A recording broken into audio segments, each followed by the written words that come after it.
کہ جو دونوں قبر والے ہیں ان کو عذاب دیا جا رہا ہے، دونوں قبر والے عذاب میں مبتلا ہیں، اور کسی بڑی چیز میں بھی انہیں عذاب نہیں دیا جا رہا، بلکہ یہ کس وجہ سے پکڑ میں آ گئے؟ تو پہلا جو شخص ہے وہ پیشاب کے چھینٹوں سے نہیں بچتا تھا، پیشاب کے چھینٹوں سے نہیں بچتا تھا، اس وجہ سے اس کی کیا ہو گئی؟ پکڑ ہو گئی، ہے نا۔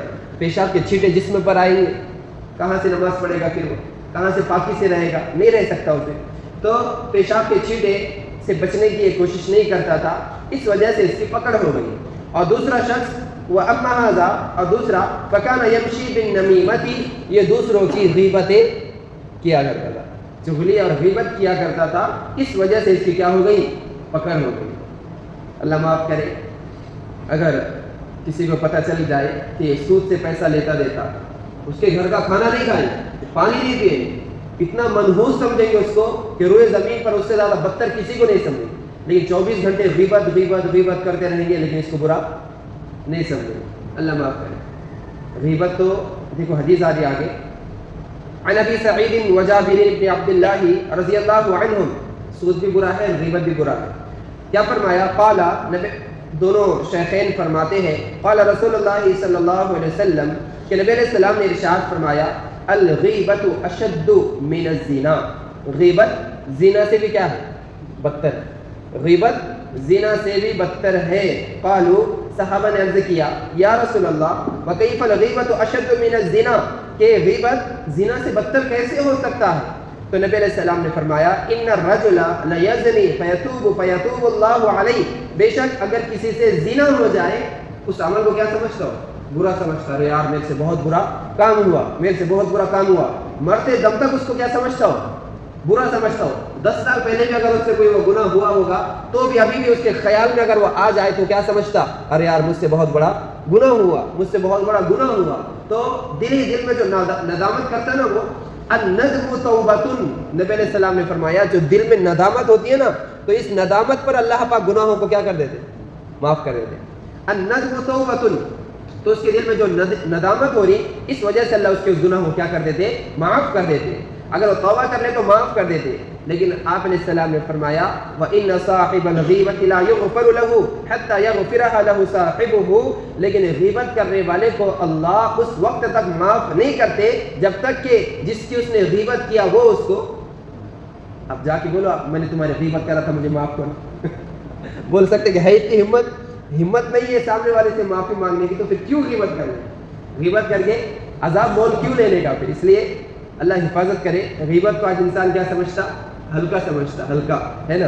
اس لیے آسان طریقہ یہ ہے، کہیں کسی سے ملاقات ہو جائے، ہاں 2-4 لوگوں کے پاس گئے، تھوڑی دیر بیٹھے، اور وہاں سے جب جانے کا وقت آ جائے تو یہ کہے، جانے انجانے میں اگر مجھ سے غلطی ہو گئی تو اللہ کے لیے کیا کروں؟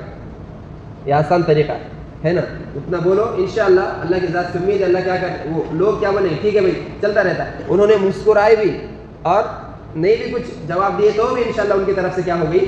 معافی ہو گئی۔ پورا ڈیٹیل نہیں بولنے کا ان کو، میں نے فلاں کے سامنے تمہاری کیا کرا تھا؟ غیبت کرا تھا، پوری ڈیٹیل نہیں بولنے کی، بلکہ بولے گا جانے انجانے میں اگر کوئی غلطی ہو گئی تو کیا کر دو؟ معاف کر دو، اور دل میں یہ نیت رکھو کہ آئندہ کبھی غیبت نہیں کریں گے، ہے نا۔ ورنہ ایک اللہ والے نے بڑی پیاری بات کہی، اگر غیبت کرنا ہی ہے تو کس کی کرو؟ اپنے ابا کی کرو یا استاد کی کرو، ماں باپ کی کرو یا کس کی کرو؟ استاد کی کرو۔ یہ کیا ہے؟ اب ماجرا سمجھ میں نہیں آ رہا۔ ماں باپ کی کرو غیبت یا کس کی کرو؟ استاد کی کرو۔ وہ پریشان ہوگا، یار یہ کیسا، ماں باپ کی غیبت، استاد کی غیبت، یہ کیسے ہو سکتا؟ کہا کہ اللہ کے بندے، جب کوئی کسی کی غیبت کرتا ہے اس کی نیکیاں وہ سامنے والے کو ٹرانسفر کر دیتا ہے، اس کے نام اعمال میں نیکی آٹومیٹک چلی جاتی ہے، تو اس کو نیکیاں دینے سے کیا فائدہ؟ جنہوں نے پوری زندگی تمہارے لیے کھپائی، ماں باپ نے اور استاد نے تم کو زیرو سے ہیرو بنا دیا، علم دین تم کو دیا، ہے نا۔ اگر نیکیاں دینا ہی ہے تو ان دونوں کو دو، ماں باپ کو دو یا پھر استاد کو دو۔ اس کے لیے ادھر غیبت ہوئی، ادھر کی پوری نیکیاں جس کی غیبت کرے اس کو چلی گئی۔ اس لیے اگر کسی کو پتہ چل جائے کہ میرے بارے میں لوگ کیا کرتے ہیں؟ غیبت کرتے ہیں، تو اس کو پریشان نہیں ہونا چاہیے، اس کو تو خوش ہونا چاہیے۔ اللہ کا شکر ہے میرے پاس تو نیکی نہیں ہے، وہ اپنی نیکی مجھے کیا کر رہا ہے؟ دے رہا ہے، خوش ہونا چاہیے اس کو۔ امام ابو حنیفہ رحمۃ اللہ علیہ کے پاس ایک شخص آیا اور کہا کہ حضرت فلاں آپ کی کیا کرتا ہے؟ غیبت کرتا ہے، فلا فلا آپ کی غیبت کرتا ہے. وہ ناراض نہیں ہوئے، انہوں نے ایک تھیلی لی، اس میں تھوڑے سے کھانا، توشہ، اناج، دینار، درہم، بہت سارا سامان لیے اور بولے چل ساتھ میں چل گئے. اور کس کو دیے؟ جو کیا کر رہا تھا؟ ان کی غیبت کر رہا تھا. اس کو وہ پورا مال دے دیے.